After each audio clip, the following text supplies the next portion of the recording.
आके बहारा से आके बहारा से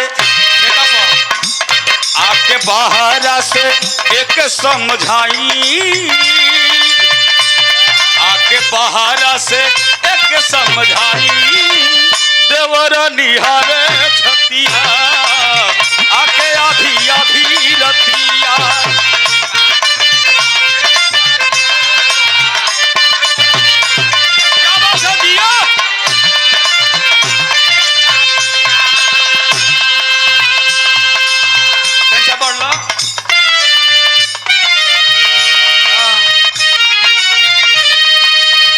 नजर देवरा के जब से गड़ल बा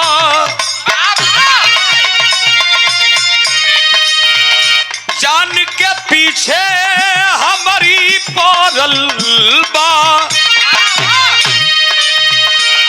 आके बहारा से वो आके बहारा से एक समझाई आके बहारा से एक समझाई देवरा लिहरे छतिया आके आधी आधी रतिया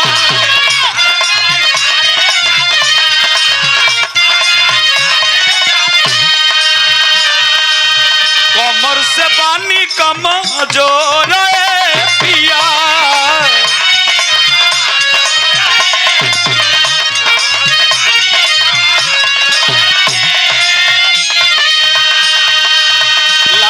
कि छान दई गोड़ पिया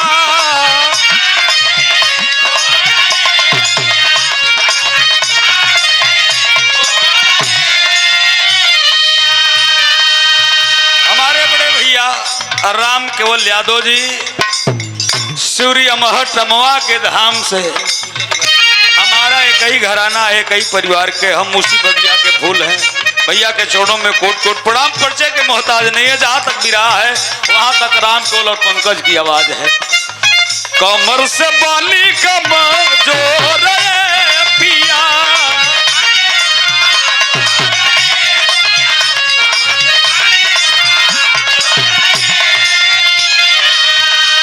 ताकि छान दई गोड़ पिया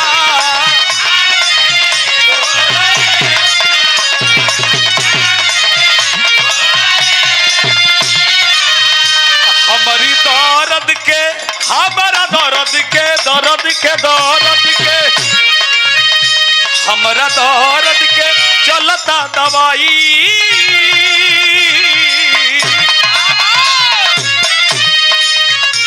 हमारा दर्द के चलता दवाई कल चाहे चुमा चट आके आधी आधी रतिया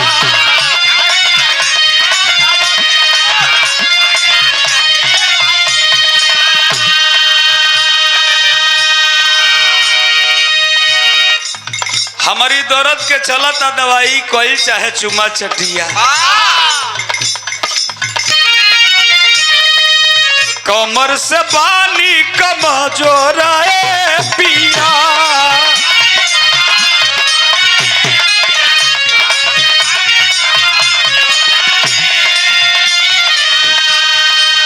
लगता कि छान दई गोड़ा पिया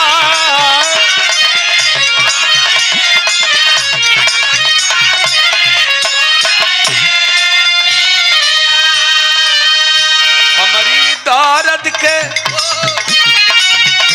हमारा कमर के चलता दवाई चाचा जी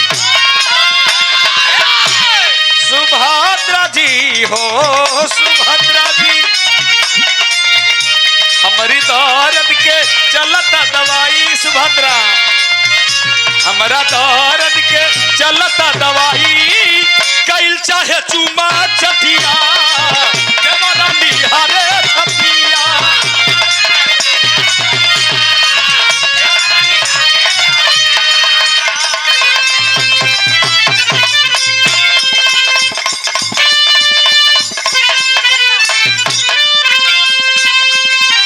यही का नाव पूर्वी हो भैया सुरेंद्र भैया बलिया से 22 लट्ठा पूर्व कुछ गवैया गावत हो, खाली हिला के चल जात हो। रामकोल भैया 2 आदमी के संति खड़ा है, घबराइया मत। अबे टेलर फिल्म खत्म हो गए 2 मिनट में, जानते बड़ा हम खाका खींच दिला 2 मिनट में।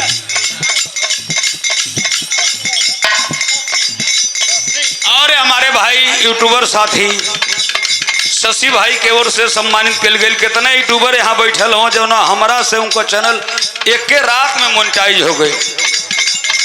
लेकिन आई तमाम कलाकारन का आवाज निकल रहा है। कितने कलाकार लोग पैसा कमा ले, लेकिन केहू 100 रुपया देवे वाला बा हो ना, तो हम लोग कुछ सोचे के चाहिए। सम्मानित कल गए, बहुत बहुत धन्यवाद शशि बाबू की ओर से।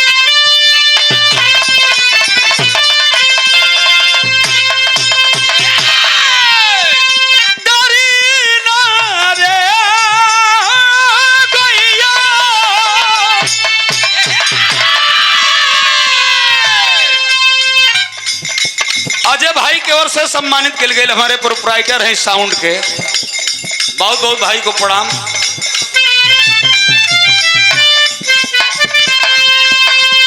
और केहू का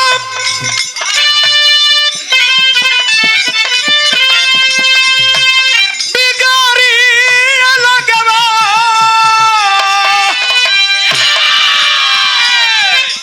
केहू का बिगाड़ी केदार भैया कितने साउंड वाला लगवाई लोग चल गए लोग, लेकिन तू टिकल हो अपनी ईमानदारी पर।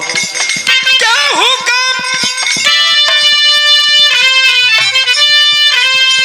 बिगाड़ी लगवा, केहू का बिगाड़ी जी, अपने ना बिगड़बत, अपने ना बिगड़बत, केहू का बिगाड़ी जी, अपने ना बिगड़बत।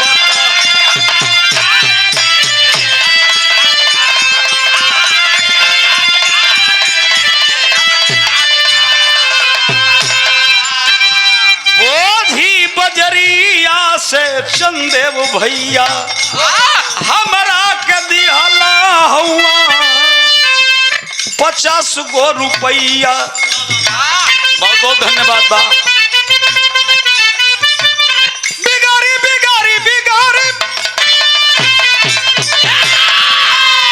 केहू का बिगाड़ी लगवा, केहू का बिगाड़ी जी, अपने ना बिगड़बत, केहू का बिगाड़ी जी, अपने ना बिगड़।